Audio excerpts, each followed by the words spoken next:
As the United States focuses under the leadership of the Biden administration relentlessly on a conflict in Eastern Europe that is materially irrelevant to our interests, Latin America is falling apart, certainly from an American's perspective. Chile is now in rapid decline and anti-American. So that leaves Brazil as the only large economy in this hemisphere that remains pro-American. It's an enormous economy, 9th biggest in the world. Brazil has some of the deepest reserves of valuable natural resources on the planet. So if you care about the future of the United States, you ought to care deeply about the future of Brazil. And you should certainly be aware of China's strong and ongoing effort to turn Brazil into a Chinese colony. Now, the president of Brazil, Jair Bolsonaro, is again the only pro-American leader left in Latin America. And yet, for the first year and a half of this presidency, our president, Joe Biden, ignored his existence completely. And if anything, the State Department was hostile to the Bolsonaro administration. Recently, Biden did finally meet with Bolsonaro for the very first time at the Summit of the Americas. Filipe Martins is a senior aide to President Bolsonaro, and we're happy to be joined by him tonight. Mr. Martins, thanks so much for coming on.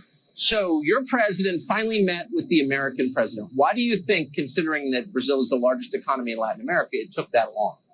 Yeah, so as you say, Brazil is a very large country, very large economy, one of the 10 largest economies in the world. It has been that for 30 years. And Brazil was always part of the game. But for 2 years, we had this difficulty connecting with Washington, mainly with the White House. There was, of course, some connections with state and other departments. But now the meeting went well. And I think the reason why it took so long was the position that President Bolsonaro took, that election matters was something to be solved by Americans. And he would not call the election just because CNN and other media TV channels called it. So he waited, and once it was over, he then recognized the victory. He congratulated Biden, but he took a while. He said, let Americans solve it, and then I'll jump in. He didn't want to interfere. He was just respecting American sovereignty.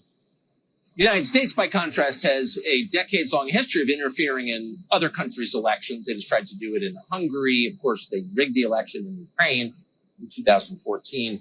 The election coming up in this country has grave consequences for the United States. I mean, the other candidate is openly pro-China. China's America's greatest adversary. Is your administration receiving any kind of encouragement from the Biden administration? So, as you say, since 2009, China has been gaining a position here in Brazil, and Lula da Silva is very open about his position, not only about supporting China and other superpowers into our region, but also about supporting terrorist groups, about supporting organized crime, about supporting dictatorships like Venezuela, Cuba, and Nicaragua.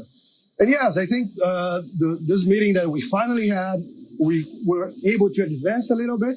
As you say, it was a long time coming. It took a while. But finally, when the President Bolsonaro was able to sit with President Biden, he was able to remember who Lula da Silva is, the amount of corruption, the amount of scandals that we had here in Brazil. Those guys were responsible for more than 8 trillion reais of corruption scandals. That's something like $2 trillion in corruption only during his government. So the president told that to President Biden. He told something about the connections, and I think President Biden understood that it's better for the U.S., it's best for the U.S., for President Bolsonaro and a pro-democracy government to stay in power here in Brazil. Interesting. And Lula, who's running again, went to prison for that. He went to prison, yes. Corruption. Right. Yes. Mr. Martins, I appreciate your talking to us. We'll be seeing you again soon in Brasilia. Really appreciate it.